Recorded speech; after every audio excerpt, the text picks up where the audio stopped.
Student, इस video के अंदर हम न्यूमेरिकल्स को देखेंगे। Okay, chapter number 9 force and law of motion के। तो ध्यान से देखो। A truck starts from rest. Okay, एक ट्रक जो है वो स्टार्ट हो रहा है रेस्ट पोजीशन से। रेस्ट पोजीशन का मतलब क्या होता है, यानी उसका इनिशियल वेलोसिटी क्या होगा, ज़ीरो होगा।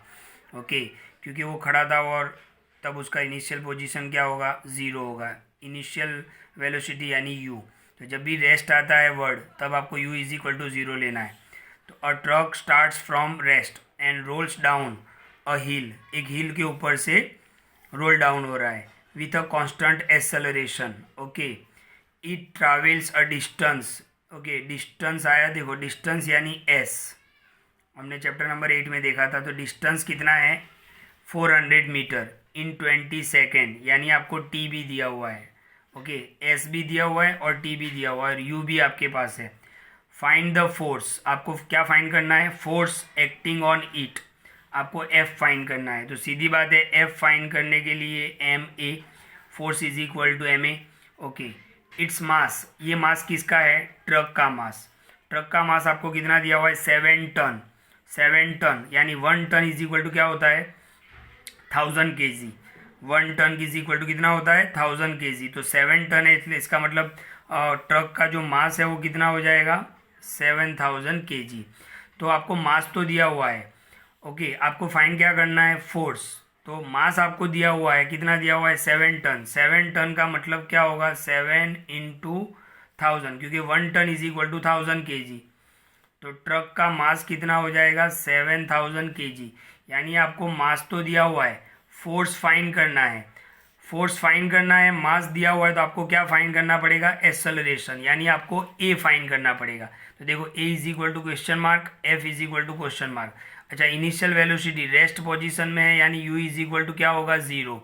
डिस्टेंस, डिस्टेंस को हम एस बोलते हैं, लास्ट चैप्टर में देखा था हमने, 400 मीटर। टाइम यानी टी, 20 सेकेंड।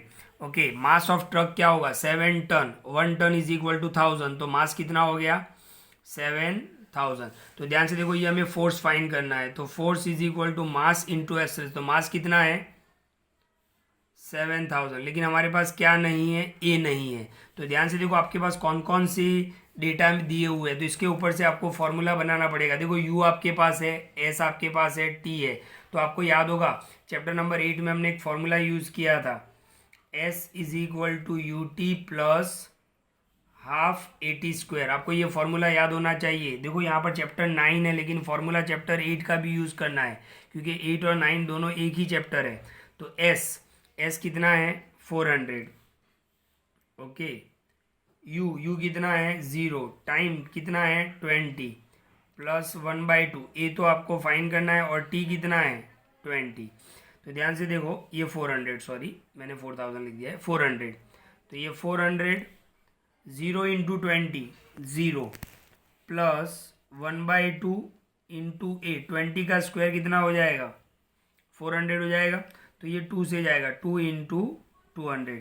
तो ध्यान से देखो, 400, ये 0 लिखने की ज़रूरत नहीं है, ए इंटू 200 यानी 200 ए हो जाएगा।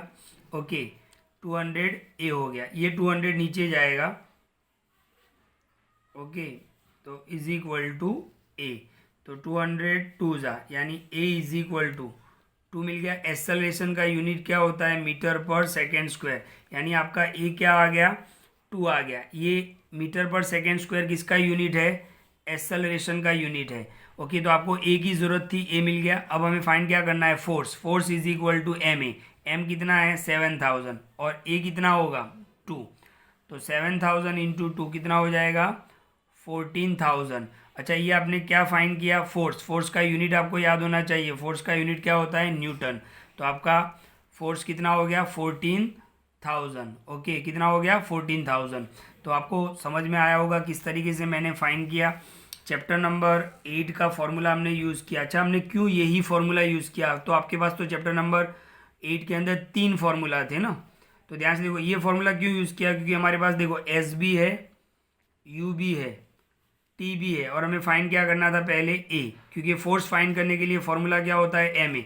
अच्छा, ट्रक का मास तो आपको दिया हुआ है 7 टन, 1 टन यानी 1000। तो 7 इंटू 1000, 7000 kg हो गया। तो हमने एक्सेलरेशन बहुत ही आसानी से फाइंड कर लिया और इस एक्सेलरेशन की वैल्यू को हमने यहाँ पे सब्स्टिट्यूट कर दिया। तो 7000 इंटू 2 कितना हो जाएगा, 14000 न्यूटन। आपको ये यूनिट लिखना है क्योंकि आपने क्या फाइंड किया है, फोर्स। तो बहुत ही नॉर्मल सम है, मोस्ट IMP सम है, तो इस सम को आप ध्यान से देखो और नोटबुक में भी लिखना है।